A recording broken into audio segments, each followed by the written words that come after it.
Welcome to Culture of Paint. On this episode, we're going to take a look at what's caught our eye over the last couple of weeks in the miniatures painting world. For our main section, we're going to look at the amazing range of the Warhammer race Skaven and all the miniatures we've had over 30 odd years and why we love them so much. And then we'll close out the show, as usual, taking a look at what the hashtag paint cultists have been up to. Now, Culture Paint's aimed at a mature audience, and we might use explicit language and discuss adult themes. Now let's talk about paint.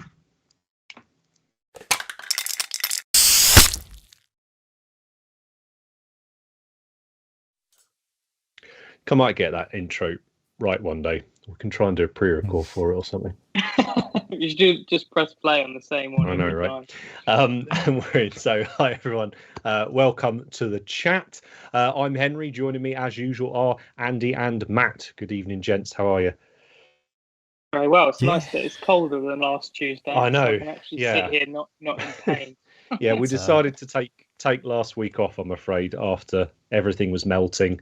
It was a wise me and Andy choice.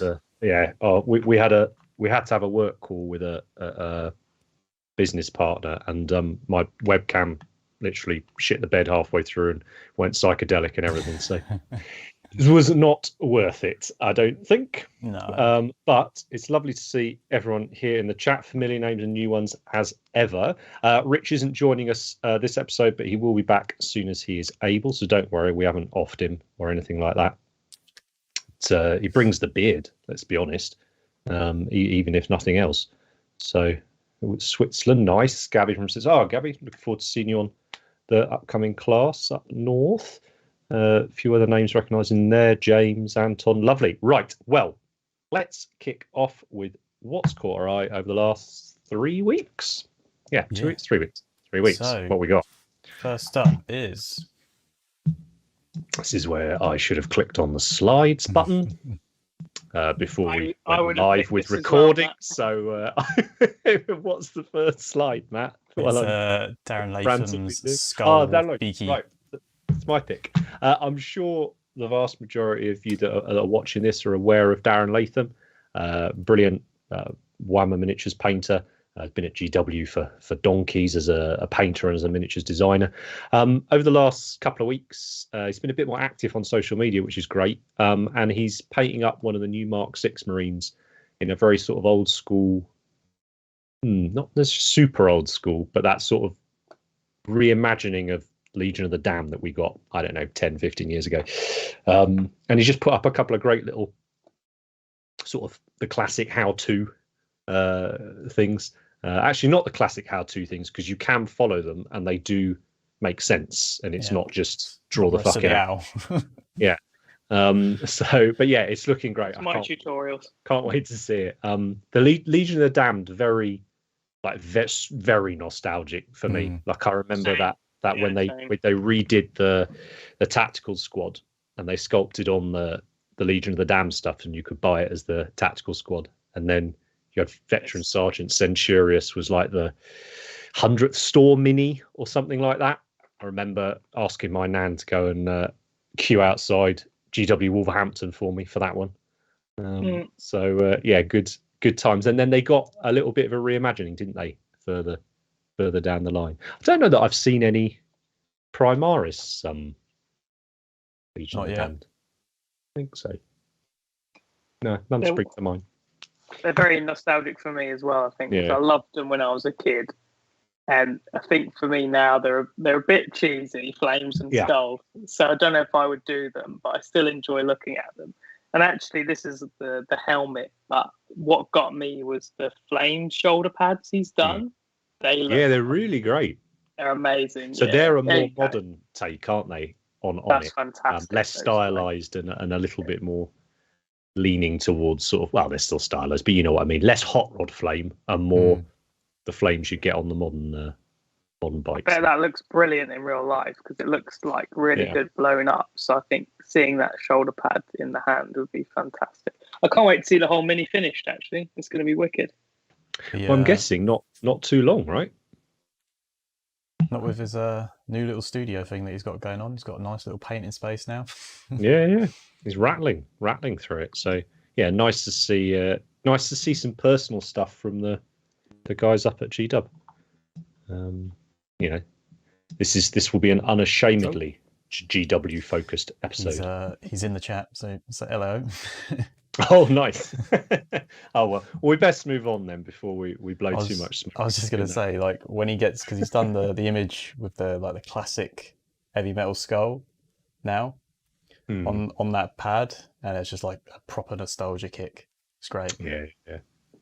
But nostalgia's good, and I think if there was ever going to be a time for some nostalgic Space Marine action, it's the release of the new RTB01 kit, isn't it? You know, and there's so many nods to that original kit in the new Heresy Mark 6 kit. It's brilliant. So I'm hoping we'll see a lot more. I'm still yet to see my first Crimson Fist using one of them. Get it done yourself, then. I was going to say, you and me were talking about that quite a lot, weren't we? About that needing doing. Yeah. So I found that in Crimson Fist Redemptor I did ages ago, actually. So I was like, it's a nice scheme. But yeah, that's my choice. What about you two? What's caught your eyes? Next up is. Oh wow! Oh, nice, cool. I love this. It's so cool. I love all the freehand hippiness on the side, and it's got backboard. It's just cool. Yeah, great he painted it up on the windows. Yeah, like the reflections of like the tree branch in the right hand one's really cool. Yeah, and in the hubcap as well. Mental. But he painted it for a local competition.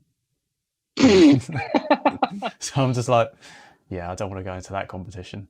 Do you know what? It'd be really interesting to find out if there's any particularly strong local scenes.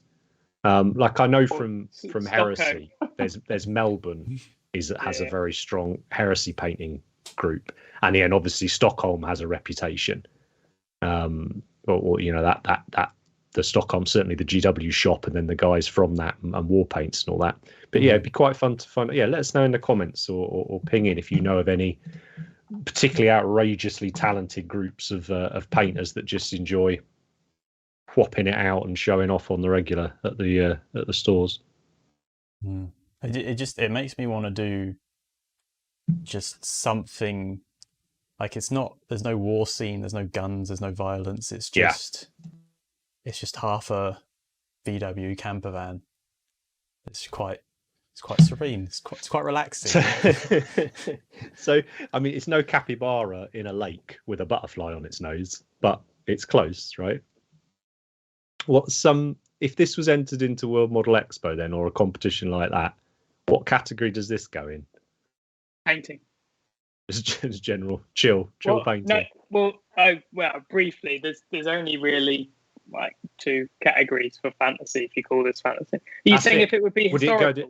Would it go historical? Would it be sci-fi? Would it be? It would be. Where does this stuff belong?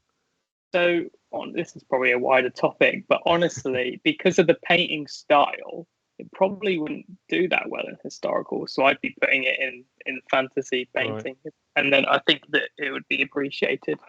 But, it's non-metallic metal and more artsy style, and I don't know how much they love that in historical category, because you just got different judges. So the people judging fantasy would like this, so this would probably just be in fantasy painting. So nice, good choice. Very good, Matt. Nice one. And as usual, guys, we'll put all the accounts of everything we feature down in the description, so you can go and check them out and follow them if you're not already. Nice one. Because I was too busy at work to do a bit later. Nice one. Right, what we got? You being greedy? You having a couple? I've been greedy. We're both double dipping. It's it's been too long, and there was too much cool stuff. So I saw this actually on Facebook just yesterday. It's not done yet, but I'm just like, that is incredible. Very apt as well for some Skaven episodes. That's what I thought. Full on Mordheim board. Unreal. That is unreal. There are some stunning Mordheim / fantasy RPG modular boards out there. There's one chap on the south coast in England. I can't think of their account, but it's very similar to this. All bespoke, multi-leveled. Just imagine playing games on this. It looks like something out of Vermintide, doesn't it? This one. It's like the Facebook group that it's in is the foam modeling something. They're foam sniffers. Yeah, they're all about foam modeling and doing all that. And some of the stuff they put in there is just crazy. Like the terrain and scenery, just the realism. Like I was looking at bricks the other day, and I couldn't tell if it was real bricks or painted bricks until the guy put his finger in it and showed the scale. I was just like, okay, I get it now. Love it.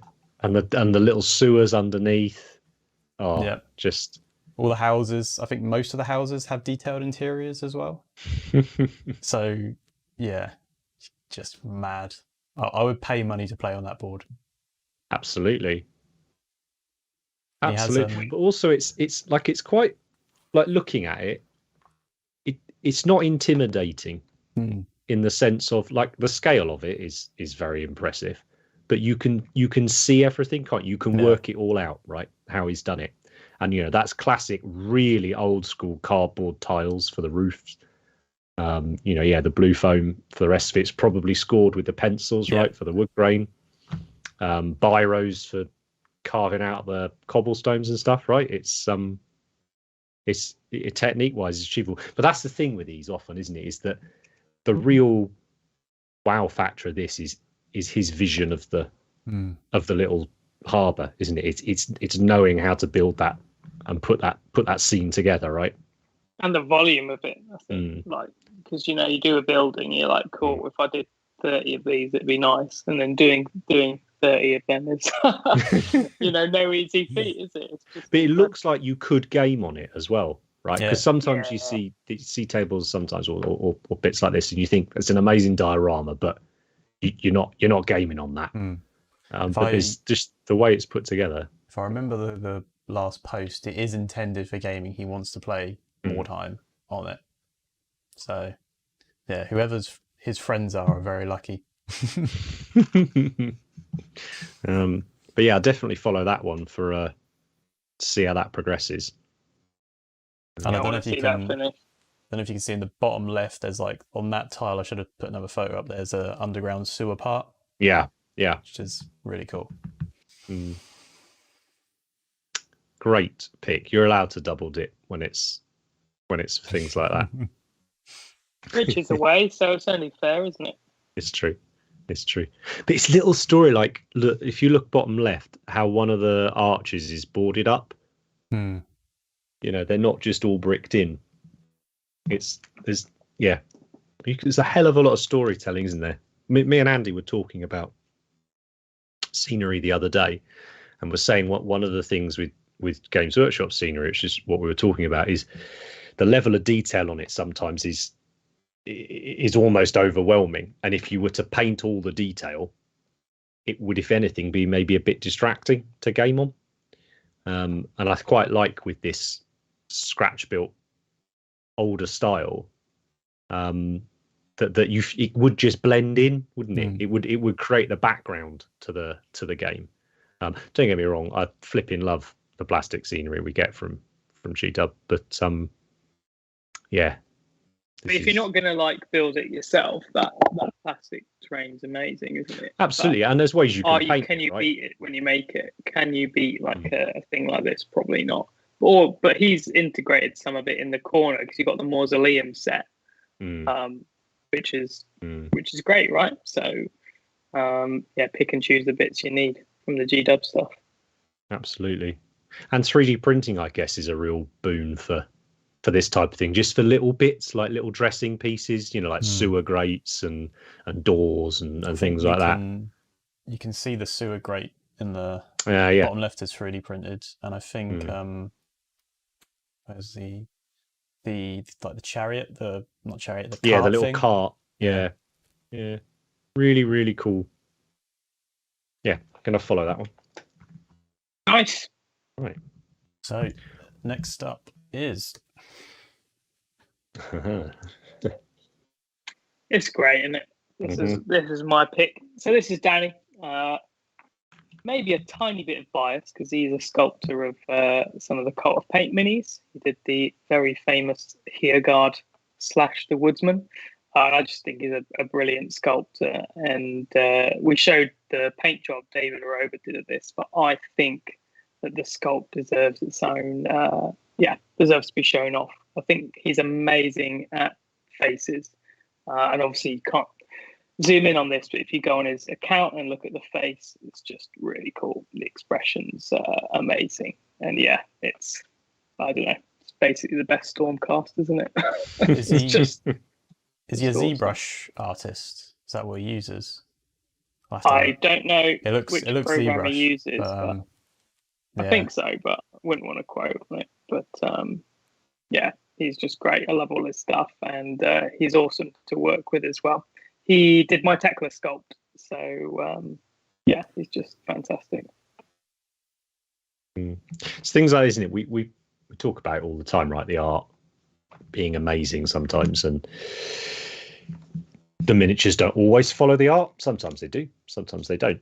But this is a Stormcast, right? Like, this is cool. Yeah, it's you know, because this is a direct homage, right, to the front cover of one of the books, isn't it? Yeah, that's right. So yeah, very, very nicely done. I love that. I don't think that. Sorry, Matt, you go. I was going to say, I love that on these bigger size stuff, you can really start to get the texture into the materials, like the metals. But also things as well, like the votive strips, whatever they are, with the runes and things on. Like I think it's very hard, isn't it? Particularly in plastic, to get them looking. That's organic. What I was going to say is you can't you can't do this, can you? Really, for like the main. Basically, GW can't do figures to look like this because they need to think about. They need to be plastic. They need to be for gaming. And this is a display model, and it is very different. And it's also a much larger scale.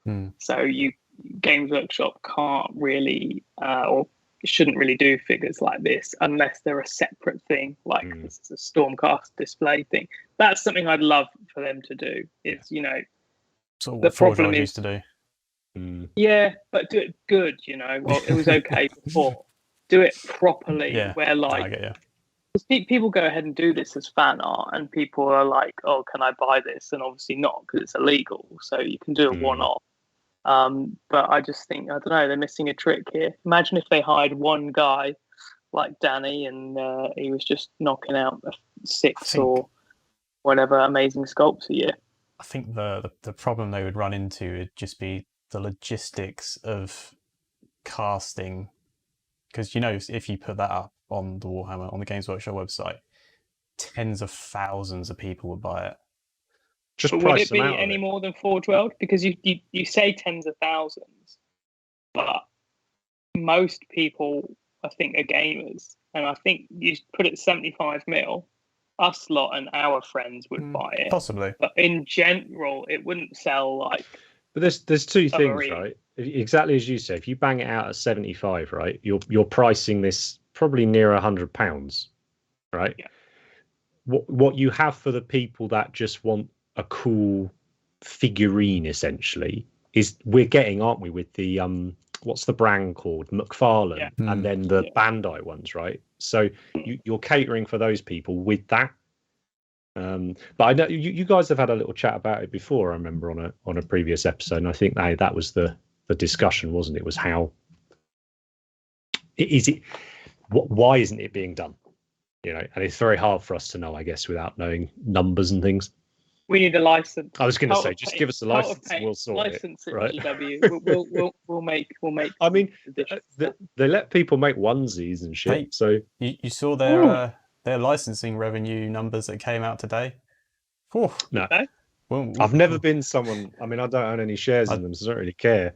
It's gone up. It's gone up quite a bit. They should do that. Definitely. Well, let us do it. Let us make a bloody Stormcast, please.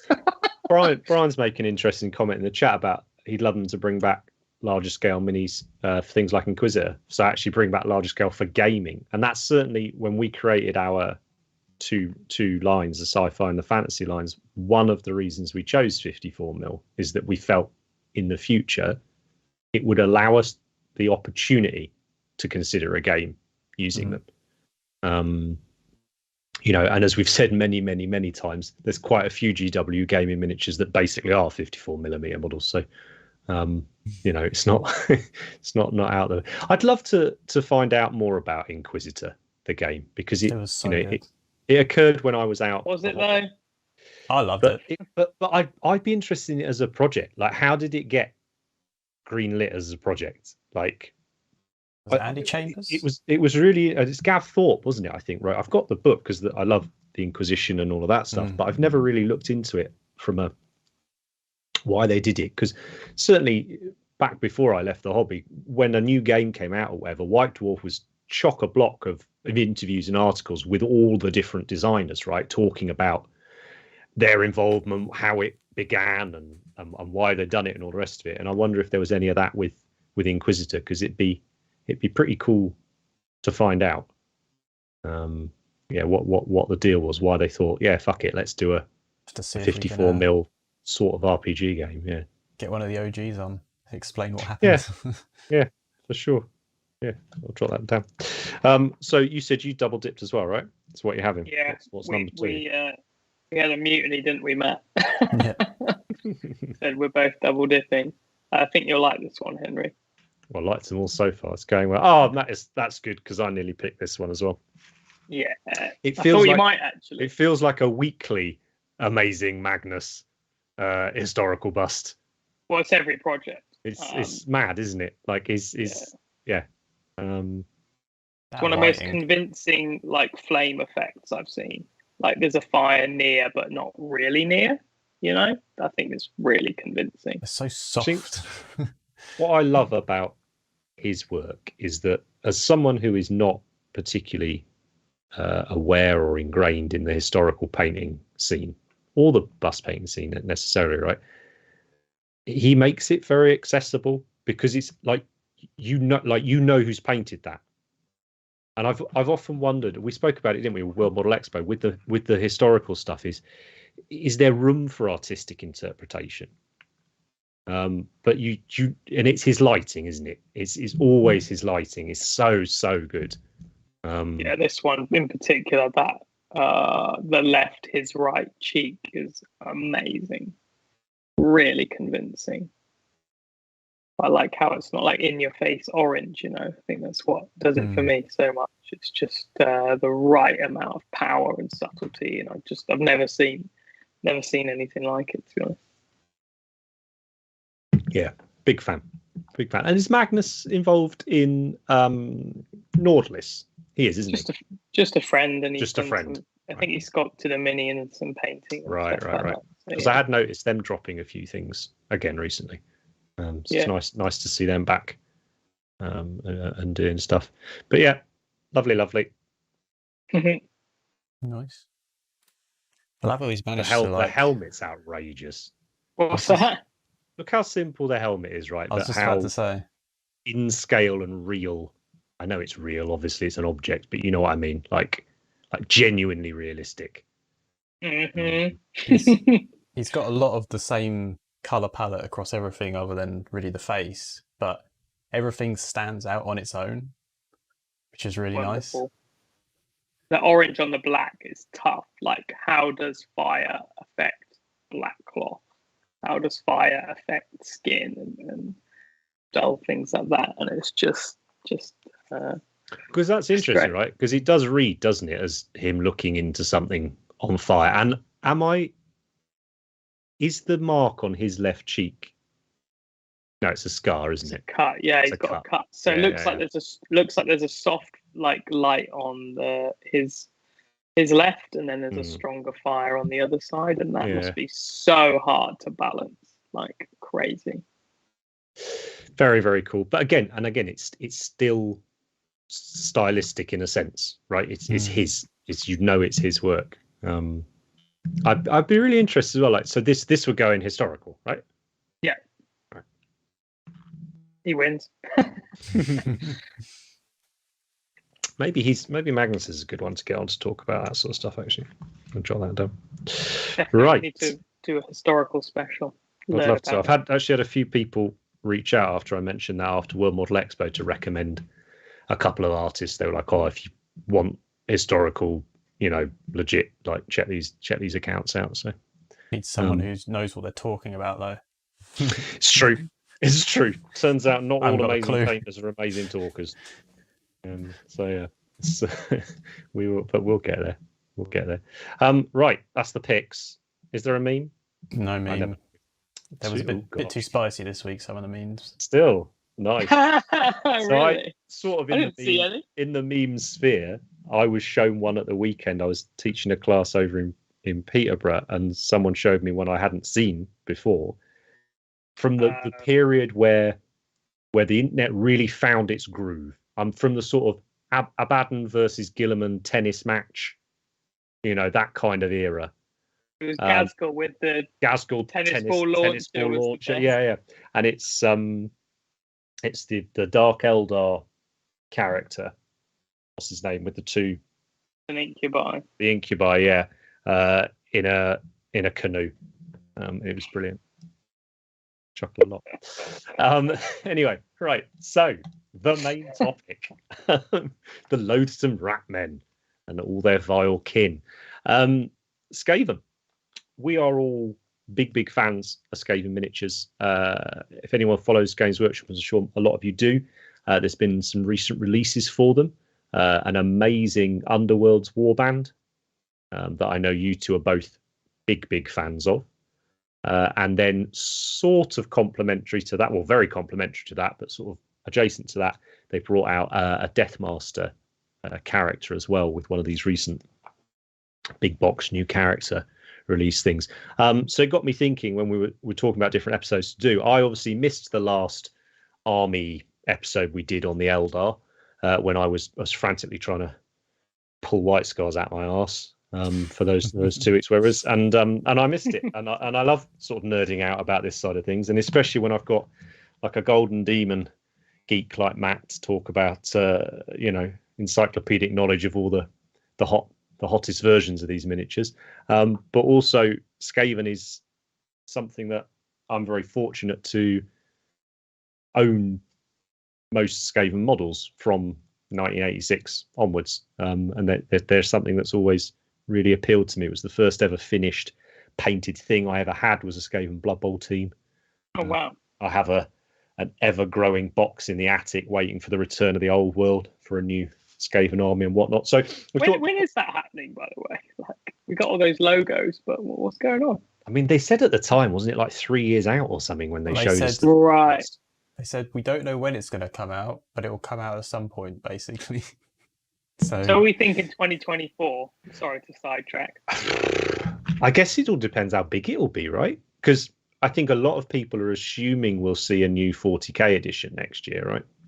That's fine. Yeah, do that. I'm too busy at the moment for Old World 40k. Whatever. Yeah. So I'm really not sure. But Total War's been keeping us ticking over, and Vermintide and whatnot for the last 8 years or whatever it's been now. Since the end times. Of course, our little ratty friends have had a lot to do with the death of the old world as well in the lore. But one of the reasons I wanted to talk about them as well was the fact that they are a unique to Games Workshop fantasy race. In a largely sort of Tolkien-esque setting or Western fantasy, sort of low fantasy setting. The Skaven were one of the truly unique things in it, but also that they had one of the finest concept artists, sculptors, that we've known in our hobby, in Jez Goodwin as their creator, but also that therefore they've had 35 years, something like that, 36 years of development as a range, and there's not many other miniatures, right, that can say that. So I thought we'd just take a little trip through and have a natter about why we think they're so cool, why we think they're still so popular. Oh dear, the Bretonian chat's already popped up in the thing. Oh no. They'll be back soon, guys. Don't worry. It'll be all be okay. Don't worry. You'll be all right. Adam's currently debating picking up the new Underworld Skaven models to make a Mordheim warband. Do it. As are a billion other people, Adam. So do it. That's why they made it. Yeah, let's be honest. We're not doing Mordheim. Have some Mordheim models. Like, yeah. Here's your Skaven. Here's your Witch Hunters. Love the rats. Good. There seems to be plenty of love for the rats in the chat. So that's, yeah, happy. John, I will absolutely cover that question if I remember to, and if I don't, bring it up again later. Right, let's get some slides up, Matt. So here we go. So like I was saying, we're going to do a tiny little history lesson here. So back in 86, I think it was 1986, Jez creates the Skaven, the Ratmen. They had shown up really briefly in Blood Bowl before this, I think in like a Citadel Journal or something, but then we got them as like a Warhammer Fantasy race, and they were basically a new Chaos faction. So the rats are kind of true Chaos, children of Chaos, if you will.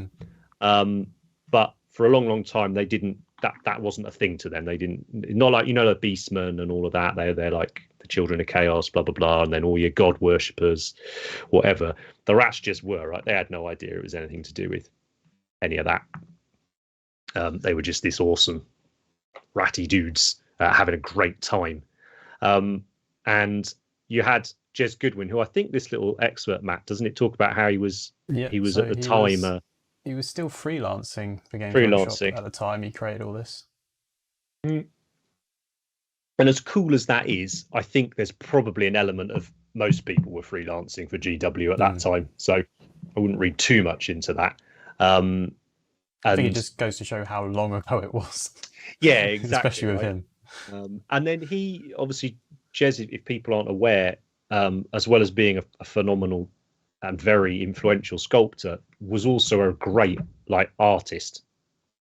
So his sketchbooks you'll see around all the time, but and you just see everything from little scribbles through to really amazing pieces of artwork. And back in the day when you had Games Day and fests like that, sometimes you'd be able to go along and see these sketchbooks in the flesh, and especially back before the internet, it was very exciting because you got to see a few little nuggets in there. Even our things like, what's the new squats that we got coming, Leagues of Votan? There was some demiurge scribbles back in the 90s or whatever that we're only just seeing the light of day. And it's definitely felt the last few years GW have quite brazenly gone back to some of the earlier concepts, haven't they? And riffing off them, particularly with Chaos and the more grimdark stuff, so your Mechanicum and things like that. But yeah, so just he created all these. He literally concepted the race from the background through to all these different characters, and then started sculpting the models. Now, I'm not going to talk, and we're not going to chat too much about old Hammer Skaven, so your stuff from the sort of 80s into the early 90s, because that's not where my nostalgia is. Basically, I own every single one of them, and they are super cool. But I do appreciate now that actually old Hammer, for a lot of people, is more 90s, even early noughties now. I mean, for Matt, it's back 2015, right? That's sort of anything before then is truly ancient. But so I'm going to talk more about that sort of middle Hammer era. So the 90s, that's when I was into my Skaven and stuff. But it's worth saying that. And then you had, oh gosh, what was the guy's name? Tony Ackland. Does that sound right, Matt? Artist? Yeah. Tony Ackland did some really cool early Skaven artwork as well. So it was a very exciting time, right? You had this brand new company that were quite successful quite quickly with world building and creating things. So I imagine as a place to be involved in, 80s GW was probably a heap of fun, But you may recognise a few of these sketches as well that literally just became the miniatures as well. So that warlord there, bottom right, he's amazing. The clan rat we saw on the page before gets that bottom right, very very faithful representation. And then the lad, the Skaven. Globadier lad on the bottom left. You can still buy that model. It's the second iteration of him, admittedly, but you can still buy that model, and I think it's older than Matt. So yeah, it's just stood the test of time, right? That's, I mean, it's early 90s. 91. It's early 90s. Exactly the same age as me. So yeah, so there's a super brief sort of little history of them in that sense. If you would like to deep dive into them, there are amazing resources online for Old Hammer, Middle Hammer, Warhammer artwork as well. Actually, what's the Facebook group, Matt? That's all well into the artwork. Is it Old Hammer Art or something like that? Old Hammer, yeah, Old Hammer artwork. Yeah, well worth a look up if you dig that kind of thing. Now, I've been thinking about this for a while, but you see this banner got this symbol on this artwork. Yeah. If you look at the Leviathan drill, before you've built it and you put the metal, it's got this symbol. Yeah, it does. It's bang on. Yeah. Did you notice that? Yeah. I did exactly that. Skaven palm. Yeah. Exactly that. So speaking of art, and again, I think even things like that symbology, right? Again, it's ingrained in you, right? That symbol, and that's because it's got 30 years of it being around, right?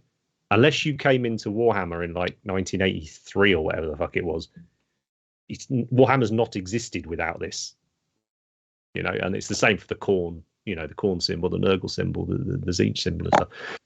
But yeah, speaking of artwork, you'll know we're all huge fans of Mark Gibbons. We had him on many episodes ago. Should definitely get him on again. I think it's been long enough now. And the guys over at Rookery Publishing as well. That RPG they created is going great guns. So yeah, if you dig his art, go check it out. But yeah, the Jez models and the Mark Gibbons artwork really cement the look of the Skaven, right, in the 90s.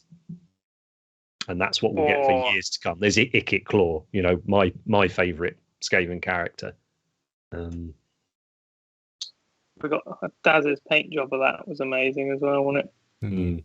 And you can see what the Skaven were able to do as well was bridge that fantasy sci-fi thing as well. They brought in mechanical, tech, right? Yeah, exactly. Which I think, if you've come into Warhammer Fantasy via Age of Sigmar, you're like, oh, that's normal. That's, lots of the races have metal and tech and all this kind of thing, but it certainly wasn't like that. And the Skaven stuff was basically run on electricities on warpstone, so it's a bit like Tesla and all that. So it's pretty cool. Like Elon Musk on Lightning. Yeah, right. This is basically ratty Elon Musk. The Elon Musk you're looking at now. Best memes, actually. You not seen them? Yeah. Horrible. This art's the one I remember the most. So good. Again, looking at models you can still buy. Yeah, the second iteration of the plague sensor bearers. I believe you can still get. Makes them scary because you got the smoke. You kind of imagine the poison that they're spreading and how nasty these things are. Because you can gloss over the model and be like whatever.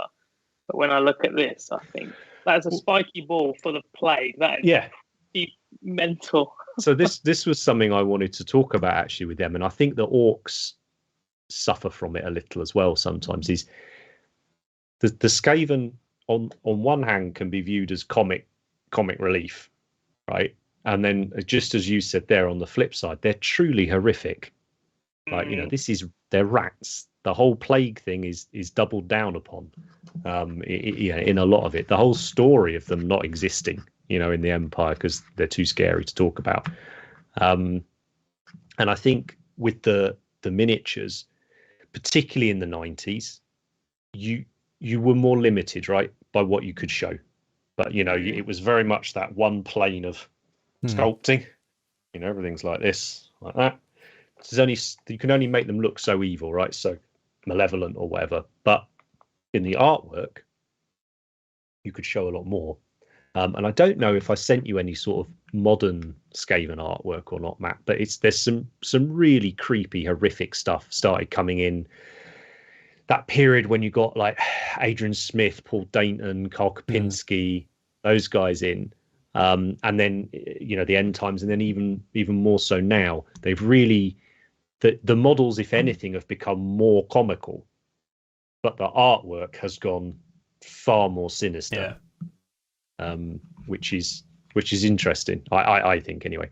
To give you those scopes, you could do a pure comedy Skaven thing if you wanted, but you could certainly lean into. And I felt the most recent Underworlds Warband and the Deathmaster, they feel like they've gone more towards the sinister stuff, right? Elon Muskrat. Yeah, I'm sorry. I know. I've just seen the Doomfire wheel, the Tesla version. That's just cracked me up. I couldn't help but laugh at that. Is it called the Doomfire wheel? What's it called? The Doom wheel. Yeah. Doom wheel. Yeah, Tesla Doom wheel. Someone make that into a meme. So yeah, I thought that was it's more so, I think, than a lot of the other races. That whole Grimdark versus the miniatures is quite far apart a lot of the time. I don't mind that at all. We'll come on to it shortly when they got a big redesign, as it were, or refresh, whatever you want to call it, evolution, when Seb Herbert sort of took the reins with them in the 2008, 2009, something like that, mid noughties. And we went on to this different style. Actually, what's the next slide, Matt? That might help me remember why. Next one. Oh, cool. So here we go. This is your real the proper heyday of G-Dub. It's really finding its feet. We're still on green bases. White Dwarf is the only way to consume, basically. You haven't got the internet or anything like that. We got Citadel Journal, but that's even more niche. And yeah, you've got the Doom wheel there, back from the 90s. There he is, old Elon, sat on top. And then you've got the Vermin Lord. So the Vermin Lord, they recently did a print on demand, didn't they?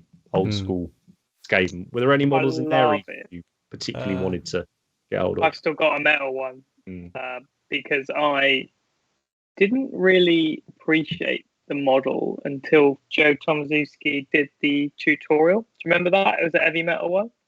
And he sculpted a new tail for it. And it was in the White Dwarf follow-on series, and he did an amazing new paint job of it, really modern paint job. And I just thought it was incredible. So yeah, I ordered my metal Vermin Lord. Of course, nice. I never followed the tutorial, but I wish I did. Yeah, it was awesome. Yeah, it really modernized the paint job of that metal model. I mean, and still the head on is still cool. It's great. You do need to pin that right hand. Do you? Yeah. I think you need to pin everything, basically. I like how the enough glue you could get away with it right back in the day, but you did have to pin that hand. And then you've got the clan rats at the bottom, right? And we talk about this a lot. The thing that I think draws a lot of people, certainly us, into collecting an army or wanting to do it is when your core line troop is a wicked model. And that, me and Andy often talk about, we like to build our armies with that core troop right in there. And they went through an evolution. You had the single pose kit for a long time in the 90s. Most of the armies got a single pose model, and the Skaven clan rat, as we saw earlier, just spot on next to that piece of artwork. Then you had this period. So this is when I was on hobby sabbatical, and you had the we talked about it many episodes ago, Warhammer Fantasy going into 5th edition and 6th edition. The tech really moved on, and they were able to start producing multi-part plastic kits. And what you got for Fantasy was most of the races got a multi-part core unit. And that was these affectionately known as monkey rats, I believe. The hands are due to the hands being quite large. All I can see in that picture is hands. They're just massive. So they this look like is, they're holding a pint of beer. They do. This is your more time era as well. So if you like those models, this is the aesthetic you're getting. This is the look that you're getting with them. So still very much recognisably Skaven, but a change. You know, not just in the fact they're multi-part. You're getting a bit more of that character, I think, into them, which they're able to. This would have been when you were in it, right, Andy? Is that right? Yeah. To be honest, and we'll talk about it when it comes up, but I never really liked Skaven. So I only have like an affection to the old Mark Gibbons art because I used to like seeing them being, oh, they're cool. But as a kid, I was never into them. You know what I was into when I was a kid? It was just the Wood Elves and the High Elves, basically. And I looked at the Ratmen and I was like, well, they'd be cool to go against, but I'm never going to do them. But later when we talk about it, I've grown to really like them now. And I paint them now, but back then I just wasn't really interested. So this era was just a no for me, to be honest. And it's I like the really old stuff. I love the Vermin Lord, and I like the funny stuff like the Doom Wheel. But so sort of pre this era, right? Of one, but yeah, it's interesting. It's interesting, right? Because this is the era when the artwork suddenly ratcheted up from quite comic style, right, to other artists coming in and the army book was amazing. The cover for this era army book was fantastic. Well, and I believe the boxes of this time, it used to be the artwork on the front. It wasn't miniatures. They still thankfully put the miniatures on the back, which a lot of other companies even now could benefit from doing the same rather than just you need to warn people about these hands. You're not going to buy them once you see the hand. Had a massive nostalgia kick with the name of the paints. Yes, just saw those. Absolutely. I mean, I was going to mention, but the name of the paint they've used for painting the skin must upset a few people. It's all right. Well, I was thinking more elf flesh, but we don't. We're everywhere. They are everywhere. So this was that, and then I think the next slide should be the newest Clan Rats. Is that right, Matt? Yeah, lovely. So this kit came out, I don't know, about 10 years ago now. Maybe a touch more, That's actually. Really good. It would be a touch more because it would have come out around Island of Blood when, as I said, when Seb Herbert sort of took the reins and reimagined the look. And this is where, so I came back in around this time, and I just joy, pure joy.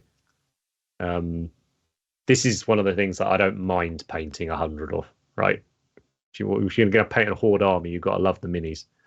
And for me, they're just, it's that they are cute. I think there's quite a lot of cuteness there, but I don't mind that.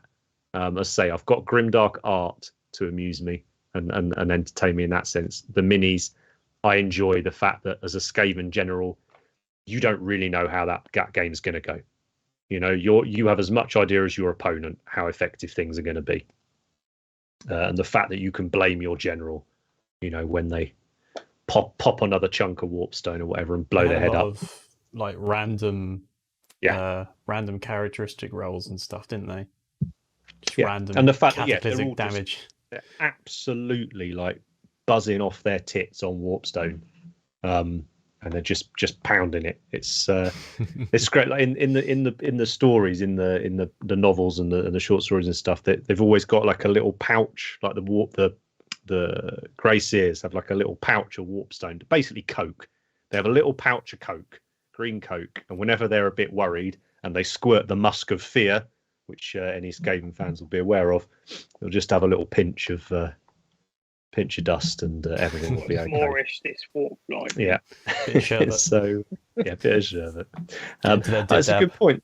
Someone's mentioned in the chat as well, Forge World as well dabbled in a few Skaven miniatures, and actually they really did go down the grimdark route with those sculpts. You had things like the Brood Horror. You had their uptake, or their take rather, their update on the Vermin Lord. Much scarier, big, chunky rat. It's a bit like the Avatar of Kane, wasn't it? Yeah. Like Yeah. Before G-Dub got around to a plastic one, you had the Forge one for years, and then you got your plastic Avatar and Vermin Lord. But it was kind of cool to get that Forge World take for a while, I think. It was, right? And there's, as I said, those models felt much more influenced by the artwork that we had at the time. Which Raven Skaven, that's it, Phil. Just having the best time. So that's sort of, I think a great way of looking at the evolution of the army, if we just look at its core troop, right? And big changes. So I think, Matt, does this bring us on to sort of newish Skaven stuff? I can't remember the order. Oh, there you go. There's your new Doom wheel. So Elon has moved inside now. NCAP ratings and everything came in. Crumple zones and whatnot. So he's had to move inside the wheel. It's just as a fan of this army, this thing's perfection to me, like visually. It's just madness, isn't it? If you want to, it's people like, oh, what a Skaven. You're like, give me a second, and then you just plonk that down. I think they'd get it, which yeah is always a good sign to me. You like high elves. Oh, here's some, haughty elf on a horse with his big helmet. Shiny, and you're like, lovely. I get it. I get who they are. And then you show them this, and they're like, oh, if you want a good time, you're getting on board with the rats. So yeah, and again, it was I think one of the things we found, and we haven't really talked about this that much, is as the miniatures ranges have progressed, the painting style from heavy metal it feels like that's progressed at almost on a different schedule.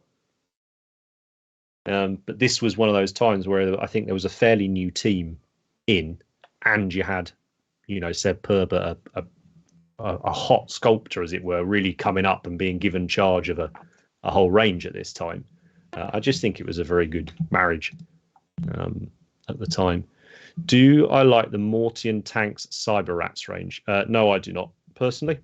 Nah. But whether 40k Skaven rat ogres with prosthetics. Yeah, well, we'll be getting on to rat ogres. I'm not a fan of them. Prosthetics in a minute.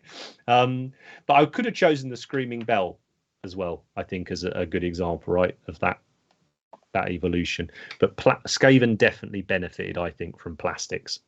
Are we talking about the new Vermin Lord later? Or shall I talk about I think he might be up. He might even be the next slide. There we go. Right. So this is Screech Vermin King, one of the 6 different Vermin Lords I think you can build from that plastic kit. That was so confusing for me. That was one of the first kits where I didn't get that they're all listed separately on the website. And I was like, how many different things can you build?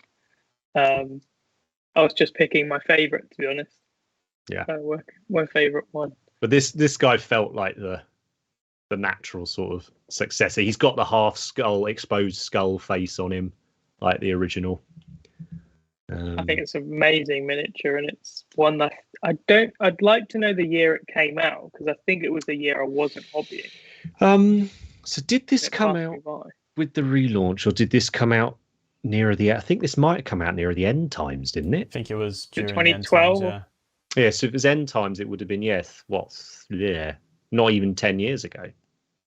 Would have come out literally just before you got back in, then, Andy. Like maybe months before. Yeah, I think it kind of passed me by, and then I look at the model now, and I'm like, why didn't I ever pay attention to that when it was released? Like, I think I would paint one. It's just super cool.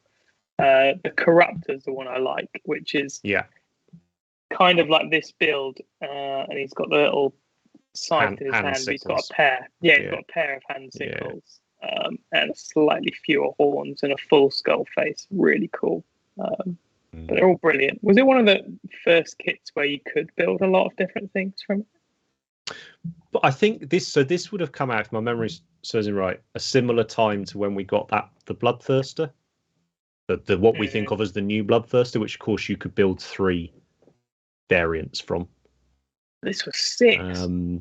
Yeah, it's pretty mad, right? And I would say probably 3 of those are fairly unique. Yeah. Some of them, the silhouettes it's not a million miles away from each other, right? But the tail's a bit similar in all. Like, I think a few more tail options would be cool. But hey, it's a great kit. But yeah, and again, a 10-year-old kit or whatever, and it's still superb. The standout in the range for me. It's very, very, very. I imagine a nightmare to play with, like just constantly jabbing your hands. Transporting. Oh God, there's got to be worse these days. No, transport's fine. Yeah, you're worrying about nothing.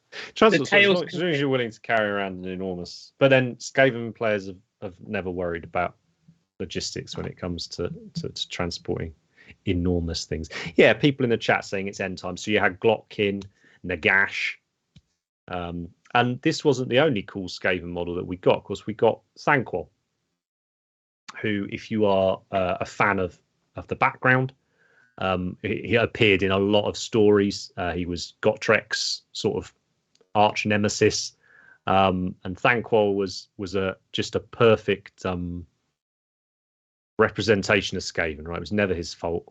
He was always let down or betrayed by others, and he's made it through into the Age of Sigmar as well through his schemings. He's still around. I love that model on the top. I think I get here. He is. So have we got the old Thanquols, Matt? Yeah, we do, don't we? Yeah, here we go. So this would have been your Thanquol when I got in. That's his Rat Ogre Bone Ripper there. And much like Ripper. Santa's Little Helper, there were many Bone Rippers.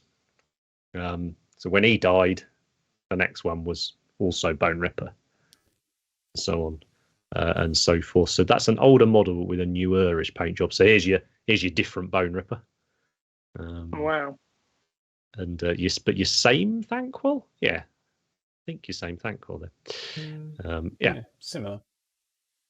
So yeah, as a character that's been fleshed out, a special character, and the Skaven have been quite fortunate to have very, very well established special characters that are still here now and are still getting new miniatures, which is pretty awesome. And yeah, straight onto the new one of the new. So you've got the alternate build, of course, of this as well, where he's got his big flamey hands, because this was that time when GW had got into modeling smoke on things. So you had Nagash with the spirits, didn't you? And you had Skaven with all the smoke and things coming off it, which, if I remember, was quite a polarizing thing when it happened. Because it really stood out, because there weren't many models in the range, were there, that had it. I think the answer is when they did like Typhus, where you could option it and it just stuck on the top. I think that is the best way to do it. And I must admit that I was not a fan, but I think now I like all that added stuff, because like with the artwork, with the old smoke ball, this doesn't really do enough without it. But imagine if you sculpted that smoke spiraling around it and things like that. I think it's down to the paint job of those things as well. I remember when Max did the orc guy who had the smoke coming out of his thing. The shaman.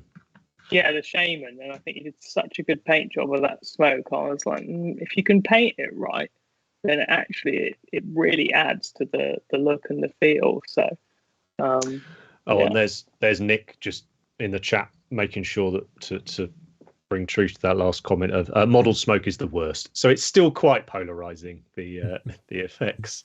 I like it, but what it certainly feels to me now is that it's the norm.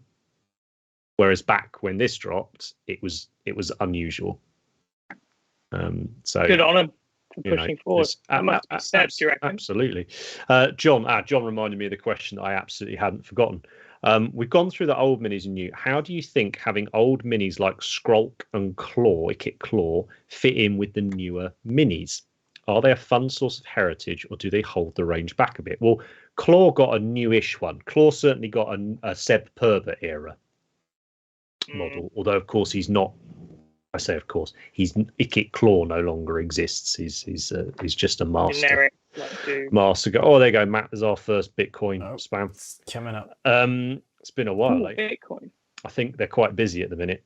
So fun source of heritage. So this is an interesting one, John. Like we've talked about it before as well. When a range is not consistently sculpted, and in the past that used to perhaps mean that you had multiple sculptors sculpting for a range, right? And not communally. They would, Bob would sculpt the clan rats, and Dave would sculpt the pestilence, plague monks, and this, and sometimes you would end up with a sculptor you really liked, but they wouldn't do all of the army. Now I believe, correct me if I'm wrong, Andy, but now I believe that most of the armies are designed by a sort of head designer, and then a team work across all the models, right? Is it unusual now to get just one person do the entirety of a mini? Do you know? I don't really know, definitely, but then I always like to ask questions to the sculptors. But I think it does depend on the project. I think some can sketch out like entire things and set things, and I don't really know. I think it's probably different on the project, and I think it'd also be really different if they're starting the range from scratch. I think with like the Deepkin, it feels like secondhand information, but I remember being told something like Seb roughly sculpted like the range and got other people to finish it, but that was a new range that from scratch, the Deepkin. So it's probably different when you've got something super established, and then different again if you've already got existing files, right? I was going to say that the CAD must make a huge difference to it, right? If you add one Primaris kit, that's got to be totally different to if you redo something that was only in trad, or do a whole new range. So it's got to be wildly different. And that's exactly where I was hoping it would end up. To answer John's question, is I think the issue arises less and less nowadays, right? But when a range has traditional sculpting still in it, because marrying trad and CAD is very rarely successful, I think, particularly with more organic miniatures. Space Marines are Space Marines, not the end of the world, Eldar, things like that, but given a thing. But how do they fit in the range? I am waiting and looking forward to getting Pestilence models that look like the rest of the Skaven. Eshin models, which we sort of got now through Underworlds and stuff, Eshin models that look like Skaven. And that's why I say I've been slowly collecting this Old World Skaven project now since the end times. And every time we've had a new Skaven for release for AOS or whatever, it goes up in the box to be turned into Old World stuff, because it's of that same design language for them. So it's tough. There's not many left now, though, is there? Not many ranges now where they're chipping away. There's a lot of ranges are in their second or third iteration of CAD sort of releases, aren't they? So again, Skaven have done very well. If you've loved the characters, since you were a kid, and you're now no longer a kid, you've been able to collect them. They've grown up with you. It's like people that liked, what's his name, Harry Potter, right? They grew up with him. I just grew up with rats. So I think what's the next one? But Deathmaster. Here we go. So speaking of iconic, the face is so good. Here he is. Go on, Matt. I'll have a drink. There you go. Into the 3 iterations. Oh, they're all great. The mid one is really great as well. Yeah, and as we will see in a minute when we look at sort of Skaven that have been painted as entries to competitions, the Deathmaster Snitch bottom left there got picked a lot. There was a period, about 2010-ish, something like that, maybe a bit later, in White Dwarf, where they did a series of like models of legend or something they called it, where the various designers would pick their standout model of ever. They'd nominate, wouldn't they? Yeah, they'd get nominate. Someone else. And they'd be like Brian Nelson. Yeah, Deathmaster Snitch made it as a nomination. And it was such a brilliant article to read. I remember the designer talking about how the the way the 3 blades were like the throwing star and the points were still like the Skaven symbol, and also it's a great example of a 2-dimensional model looking incredible, because the silhouette is probably the best out of the 3. Even though it's that old school. It's a great paint job on that one, isn't it?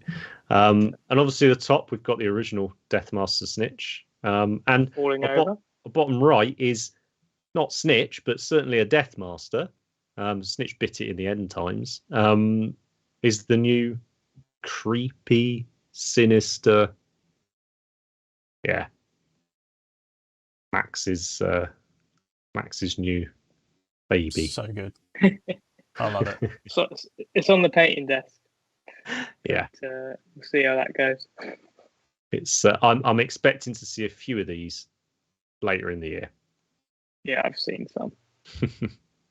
And this, of course, is the one I talked about at the top of the show. So this was the recent release that they got in that army box. Echoes of Doom. Yeah, that was them, wasn't it? Versus the Trees. It's really annoying that we liked that box, didn't we? We were very happy with that box. Rats and Trees. Me and Andy were more than happy. Yeah, what annoying for us, Matt. What are you on about? I only wanted one model out of it. We wanted it all. Mate, can never have enough rats. Yeah, we did good out of that box, didn't we? Yeah, we certainly did. So this is possibly their most iconic character. I think, again, as I said earlier, with the Doom Wheel being this is Skaven. Actually, that's incorrect of me. That is one facet of Skaven, right? You could go the Pestilence route and show them, and people go, "Oh, cool, I get it." And equally, you could show them this route, couldn't you? And you'd be like, "Oh, that's kind of cool." So they're sort of a bit Asian inspired. They're a bit, they're sneaky. They're that and the other, and I love the fact that the only thing that would have made me happier is if his tail maybe had been clutching the blade. But I get it. It's not Snitch. I get it, right? And the fact that his tail is still bladed, it's cool, it's grim. I dig it. And they give him different weapons. But yeah. Still got the triangle star. That's it, right? All three of them have still got that triangle thing, haven't they? Very cool. I don't know. It's really nice to see see something that was original from GW, through nearly 4 decades of evolution.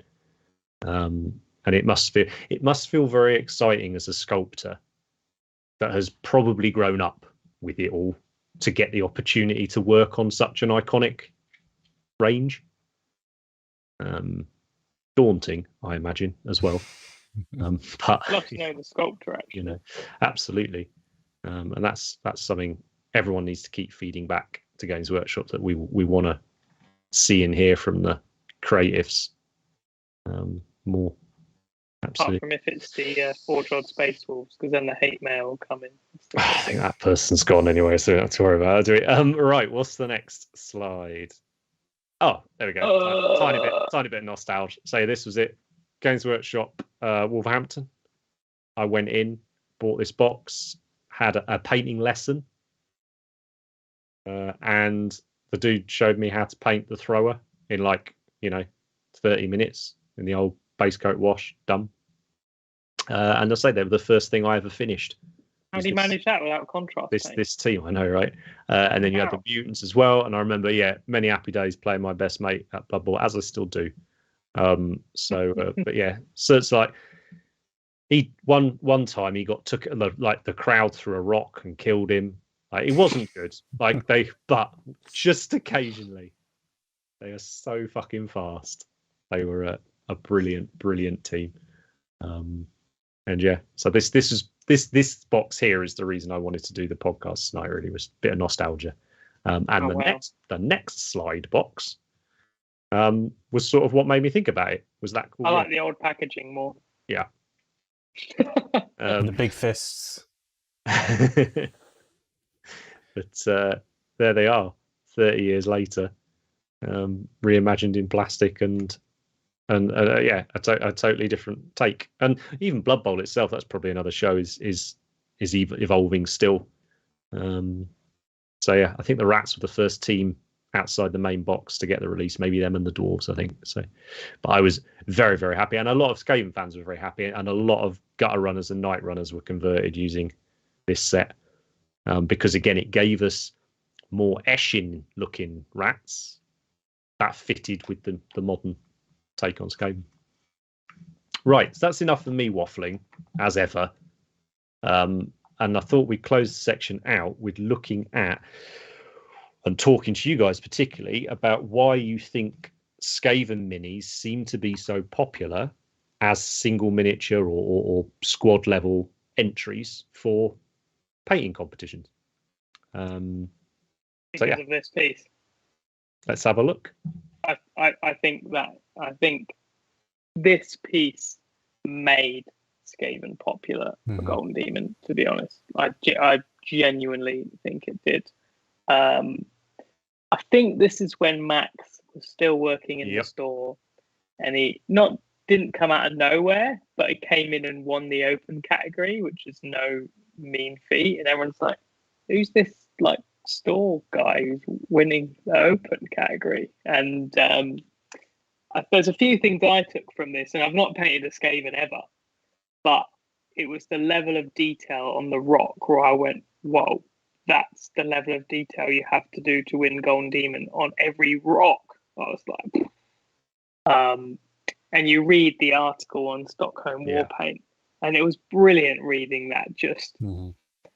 I think what inspires me the most in general is not necessarily specific things people have done, but I think when we did the expo thing, I said Albert influenced me a lot, and it's not because I want to do the dwarf like it. It's not that, but it's like the passion and the effort and the detail, and it makes you go, I need to put that level of detail into my pieces.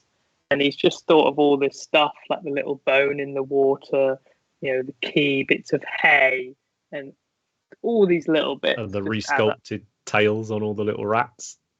It's just a lot of work.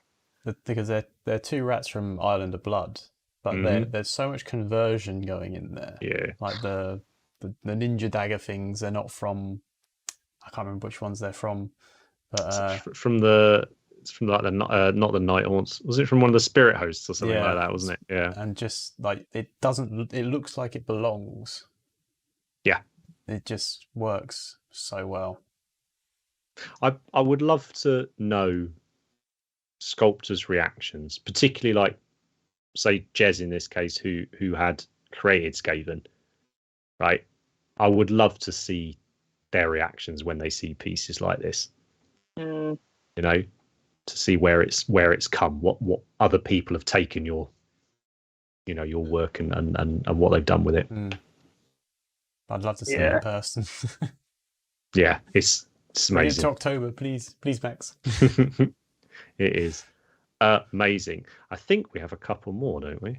Do the latest, and thanks very much for getting hold of this. This is unbelievable in real life.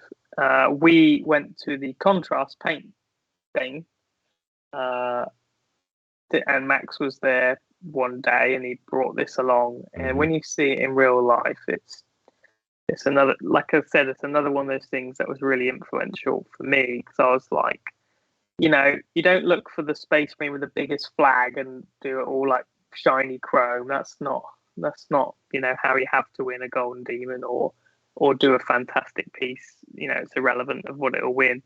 But this was just astounding how detailed, how good it was. And like for me, I look at Skaven and go, well, there's no like face to show off on, and there's no armor to show off on. But this is showing off on rock and cloth. And it's just and composition as well, right? It's everything. And again, just level of detail. But that green, the texture in it is just absurd. How good it is. It's so fine, so detailed, there's so much effort. And it's tiny. This thing is tiny.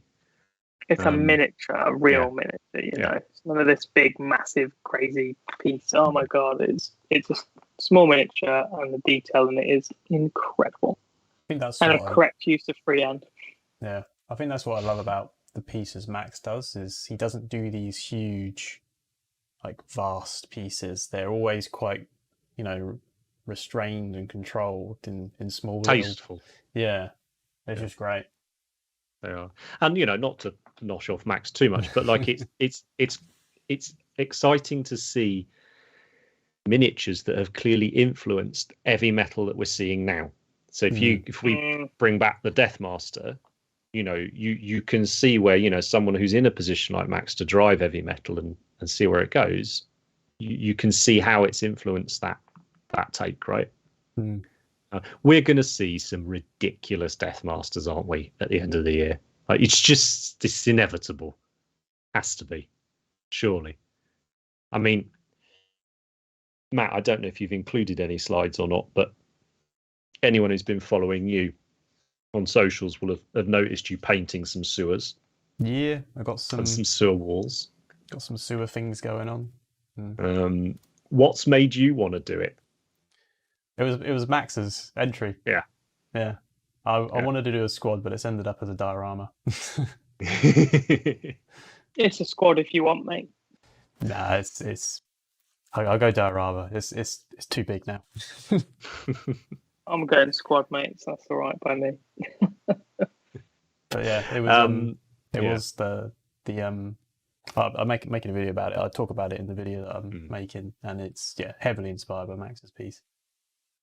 I think this has got to be the best Skaven miniature, right? Yeah, it's paint job. I do love I suppose the paint job is it's the faded sleeve. I think probably my favourite element. I love it when people put faded paintwork on stuff. Faded paintwork. It's just I love the Pestilence logo. It's just good. Just very, very, very well. It's never been on display, has it, in Warhammer World? Because it's not a job for a box art. You don't get to see it. So I was just going to say, I feel quite lucky to have seen this in hand. So again, email Games Workshop. Tell them you want to see these miniatures more. You want to see what the guys and girls are working on. It's in because he did it for an heavy metal challenge, I think. It's in one of the White Dwarf issues, like January 20-something. Can't remember. Nice. He's on his post. I suppose it's in Instagram, isn't it? We've got a couple more, I think, before we close it out. This was quite a cool, funky, different take. Really cool take. Really cool. Steve, though, isn't it? It is. Who's speaking of tasteful? Like I think that's a good way to describe Steve Pye as a sculptor and a painter. But going back to what I mentioned a little while ago, how Eshin. So one of the people that don't know, Skaven have a bunch of different clans. One of the Pestilence is the plaguey one we just saw, and Eshin is the sort of the assassins basically, and they haven't really had new models until the Deathmaster. So when you saw this, which was talking around polarizing sort of designs, we got the Nighthaunts, right, which just ratcheted up the whole ethereal smoke and all that sculpted effects, right? And Steve's used them to create some Eshin, and it's not just sticking them on rat legs and stuff, right? It's using the idea that they are in smoke and they are in shadow and they are, I just hope we get models that look a bit like this, basically, is what I'm trying to say. This is how you do. I can wait. Yeah. This is how you do that smoke effect right as well. Like, it's brilliant. Like the whole Eshin background was that they went off and trained in Cathay, which was sort of the Far East, basically analogous to the Far East, and to become assassins, and all of this. And it's just it's so cool. You sort of get that vibe, almost like a smoke bomb, right? And they come out the smoke bomb and ninjas. And the different weapons, the different ninja inspired weapons. Yeah. Steve's annoyingly good, isn't it? It's just exceptional. Yeah, his sculpting, like, I don't know, the stuff he does. I'm like, who did that? Steve Pye. Like, he's very delicate as well, isn't he? Like, it's just yeah.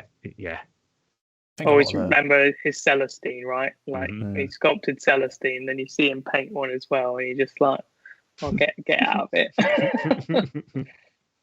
Crazy. Love it. Love. So I think I've got 2 more of these. Oh, this was fab. Yeah. Oh yes, this was that range that I think Brian Nelson spearheaded, where all the factions started to get a clan pack character, plastic character. So talk about evolution, right? So this was where plastics had evolved again to where they could do a small sprue that was, was a character. And yeah, this just storytelling, and yeah, I can't explain how much I love modern Skaven minis. When are you going to do one? Do one for Patreon. Tell you, I have so much noise in my head about what to work on with work. I've got to do this for this video. I have so much peace and clarity when it comes to whenever that old world comes out. Like, this is nothing. It's like, the Kislev models might be great. Oh, the Catherine models. It doesn't matter. I'm going to make you paint. I have a billion rats upstairs. I was working on the test scheme just today, alongside something else for a video, just sort of looking at little shortcuts of how I could paint hundreds of clan rats and not lose my mind. Contrast. Contrast did feature quite heavily, yes. In that. Also, I have such a hard-on for when people stick arrows in shields and things. So good. Like, it's so simple but so cool. But yeah, of course, being Skaven, the chances were that would have been another rat taking the arrow rather than. Yeah, he's holding it behind him to protect the guys shooting it. I like to think he's turned around shouting at his lads as to why they're being so pathetic, and he's shoot this way, not at me, you knob. Shot. But yeah, that's a very cool middle. I recognise that painter's name. He sculpts for GW now, Philip. He did the Imperial Guard Tyrannid diorama that he spent 5 years on. That spent years on, yeah. Another Stockholm war paint. Yeah. Someone was saying they met Max when he used to work in GW Stockholm, and he seemed like a really nice dude. So, yeah, I think he is a really nice dude. So, what's we got left? One more? Last one, probably one of my favourite Skaven things of all time. Yes, and this was it, right? I think this was in that article, wasn't it? The of the best evers. Yeah. I used to love Keith's stuff. I actually did the Nurgle Lord on the. Do you remember that one on the horse? And he had the half tentacle arm. Yep.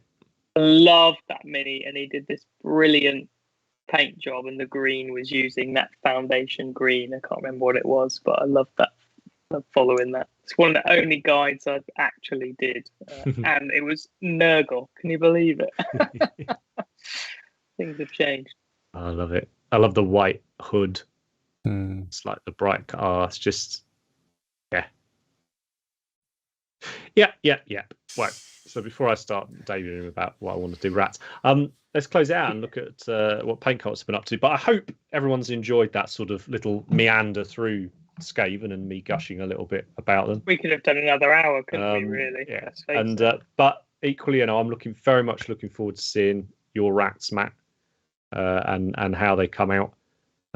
So yeah, exciting. Can give a quick. Let me just turn this on. Oh wow! I didn't know you had this technology. This is happening live. There you go. Oh my goodness! Got a little rope. Made a little pulley system that Will sort of suggested live on Twitch the other night, and I just bashed it together. That is really amazing. Show that the see-through hole is the best bit. That is absolutely wonderful. Come off, you little. You got your Death Master. Just pops in there. It is amazing, Matt. It is so good. Amazing. I had to buy 2 because I screwed one up. I do that all the time. That's something Andy can sympathise with. Yeah. Yeah. I just ordered 2 now at the start. I'm on 2 tacklesses, put it that way. That's fantastic, Matt. I'm really excited to see that. Going to be great, mate. I'm actually happy with the painting as well. Like, that's a major achievement. That's really nice. And you're posting a fair bit about this, aren't you, over on your account? Yeah. Well, we've only got you want to follow it. 8 weeks, is it? Something like that? 66 days. I'm not in it. I don't care this time. It's a fantastic feeling. I'm like, you have a good time. Right, stroll down Old Hammer Lane. Yeah, let's do that. It was indeed. So yeah, hopefully it's not the last time we look at the rats. Now, Paint Cultist, #Paint Cultist. If you're on Instagram, go give it a follow. It will expose you to a myriad of accounts that you possibly don't follow already. There's a vast array of different types of models, different types of paint styles. It's wonderful. There's 12,000 posts or something on there now using that tag, which is amazing. And all I do is every few weeks, one of us will pick a few that have stood out to them, and just show them off. We're not here to critique them, not doing any of that sort of nonsense. Who are we to do that? But it's just stuff we think's cool, and I try very hard for them not to all be critters. It's just 50%. It's pretty close this week, if I'm honest. Yeah. This is someone I follow on Twitter and actually had been watching them post almost daily and seeing them slowly fall in love with this crab. I think great account. Turned out to be more of a more lengthy project than they planned, but by choice. I think they were just really, really enjoying it. And this, I believe, was the voted best miniature of 2021 or something, wasn't it? From damn straight. From Games Workshop, Krabnos.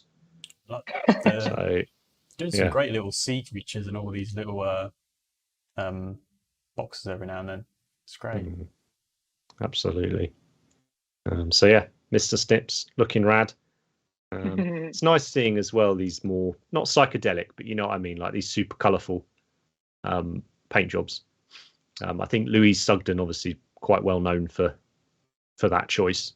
But it's nice to see some other people showing it off as well. But love it. Absolutely love it. What we got next? Oh, this just creeped me out. I thought it was cool. This account, I've put a few pictures up. It's just very unpleasant. And I think the eye is very cool, right? Yeah. What's the way all the rest are like these neons and everything, and then the eye looks quite sort of What's that animation of the what's it called? Night Fair or Christmas kind of thing, isn't it? Like the Tim Burton type thing. It kind of looks like that.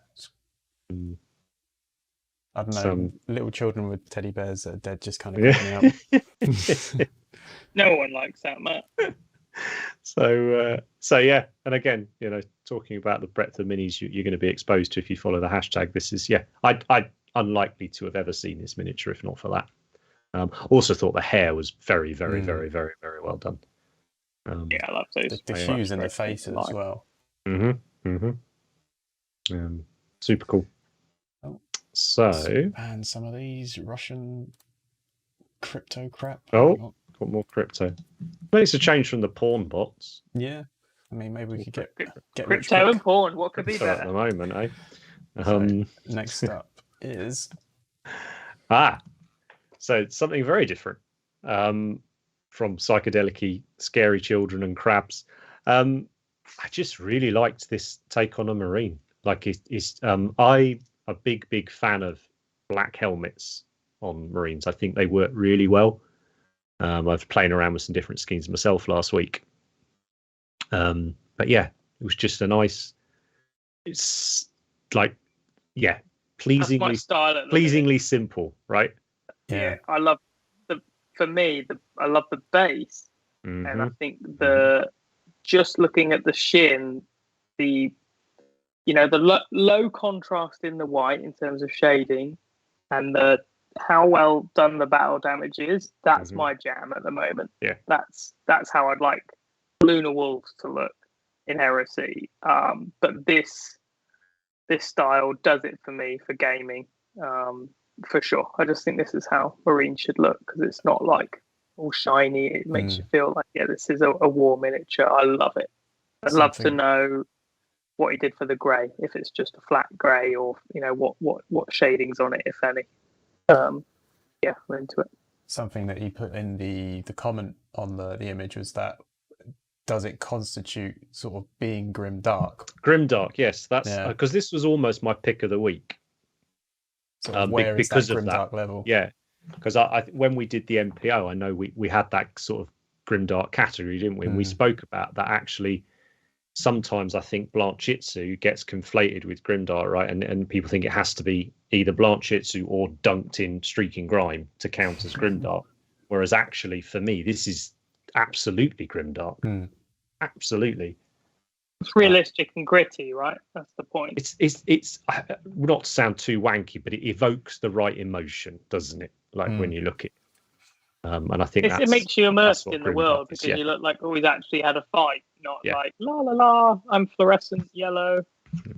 Which, like, don't get me wrong, like I love the bright stuff too. I like it all. Yeah, me too. But this is as just as you said, this is right up my street at the moment.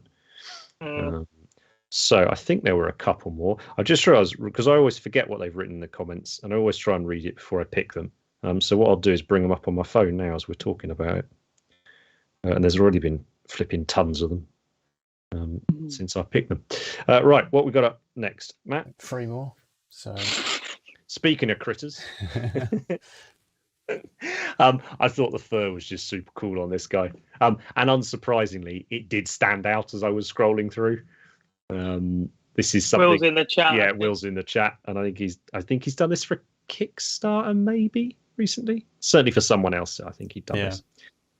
It's got such a big head. It's a massive head, isn't it? But it's just fun. I knew you'd love this. Like when I saw this mini, I'm like, Henry. But the thing is, I don't quite know, like, because I have no desire to paint it whatsoever, or own it. You like it, but it just makes me giggle. I think it's nice to, it's just nice to see. It's very not Games Workshop. We need to have minis like that sometimes, because absolutely. I think we need to look at minis and not order them. We need to look at it and go, that's really cool. That's made me happy. Yeah. But I don't need to paint one. I don't need to order one. And it's nice. And I'm hoping that a lot Games Workshop bring out a lot of stuff like that for me in the next 6 months, because I am done. I am booked in till March. So, just some mediocre stuff, please. This is from Blood Carrot Knights. And if you dig this, you're going to really like their other stuff, including an amazing Doberman model. Phil's just said from grimdark to grimbark. Beautiful. God, you're on fire tonight, Phil. Shame. Was going to Kickstarter, but then got delayed for like half a year. We can very much sympathise with that.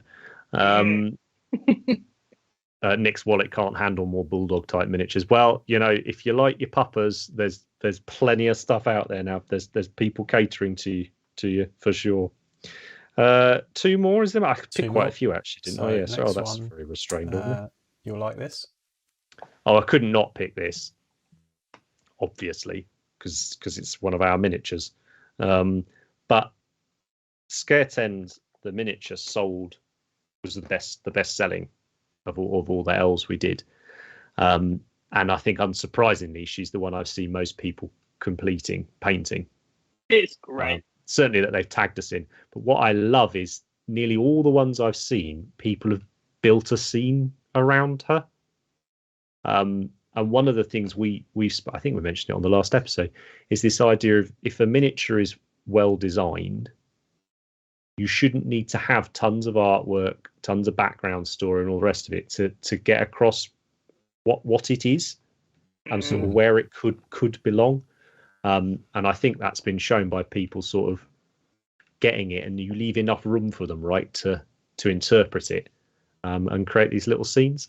And they've used a load of basing stuff from a company called Make It Epic, and I've seen a few people using their bits. I was talking to our friend Josh about it, and I think they were previously miniatures designers or something, or worked for some other people and stuff, and then didn't anymore and decided to just make fun resin basing upgrade parts, and they produce a lot of them, which this account has stuck all over their base and created this cool sort of mountainside mushroomy thing. Yeah, Keith's done a great job on that. I think he's a local boy, old Keith. So, oh, nice. From around our end. But yeah, if you like this character, then keep an eye out for Dagard 2. So we might see her again. What's the last slide then, Matt? Well, yeah. I've seen this. It's great. I mean, I have no idea what this is. It's just brilliant. I'm desperately scrolling through to find out now. More shots of the little fellow. Oh dear, that could be misconstrued. That's just lovely. Paint job's really good. It's great, isn't it? Look at the eye. Yeah, I think I like the fluorescent green in the body. And then all the markings are really natural, and the eye and the shine on the eye, it's really good. Do you remember the other week I picked that like tiny diorama? I think it was a frog or something. Someone had done it to just do like a miniature diorama with. It's kind of got that vibe, right? But yeah, just lovely. Yeah, that's great. And yeah, so it's been a very this was certainly one of the hardest weeks to pick the previous few weeks Cultist tags from. There seems to have been, I don't know whether it'd be interesting to look at why perhaps loads of stuff's been finished recently. So I don't know whether people have started projects at the beginning of a summer holiday or got off from work for 2 weeks, or I don't know what, but there just seems to be more stuff finished. But that makes you paint less, surely. I was joking. It was paint quicker. Oh Christ! Trying to paint this weekend, trying to do a demo, 29 degrees outside, and it was, don't know what it was inside. Trying to paint an eye lens, it was just dry. No. Okay, got there in the end. But yeah, not much longer to wait until it's good painting weather again, right? Just nobody can complain about it being cold now. Yeah, well, we're British. That's what we do. So that, I think, should close out the show. Oh, Quentin's saying I'm sad I wasn't in the hobby when the first Kickstarter went out. Glad if a second one happens. There was, yeah, and we'll figure out a way to get some of the Dagard models on sale again in the future. We're keen for them not to. If someone wants them, we want them to be able to have it. Put it that way. So we'll figure something out with that, Quentin, for sure. So yeah, that's the episode, and lovely to see everyone again. Are we back next week, or are we going to leave it 2 weeks again? We're going back on the regular schedule. I don't know. We'll make our minds up. Yeah, should be. See how hot it is. Yeah, 2 weeks from here is probably more likely, and then we'll be well into August. Then, well over halfway through the year. And we should maybe consider how we've all got on from what we were chatting about at the start of the year. What we wanted to achieve. Love at that. But as ever, thank you very much to the chat for being there, asking all the questions, having a natter. You make it very, very entertaining. It's certainly better than listening to me. If you're watching this back on YouTube and all the rest of it, you know the deal. Like, subscribe, all the rest of it. Those little clicks actually make a massive difference and allow us to grow the show and get on guests that you guys and girls want us to get on and that we want to get on. One of which we've got coming up very soon, and I am vibrating with excitement about. The big one. It's big people. Massive. It's going to be very, very good indeed. And then lastly, obviously, thanks to Matt and Andy for joining me, as ever. And thanks to all the Bitcoin bots as well, keeping it real in the chat. They're working I'm all hard, about the working crypto hard bros tonight. Yeah, crypto bros out to you as well. But yeah, thanks as ever, guys. It's been super fun. So take care, everyone, and we'll see you soon. Bye. Bye.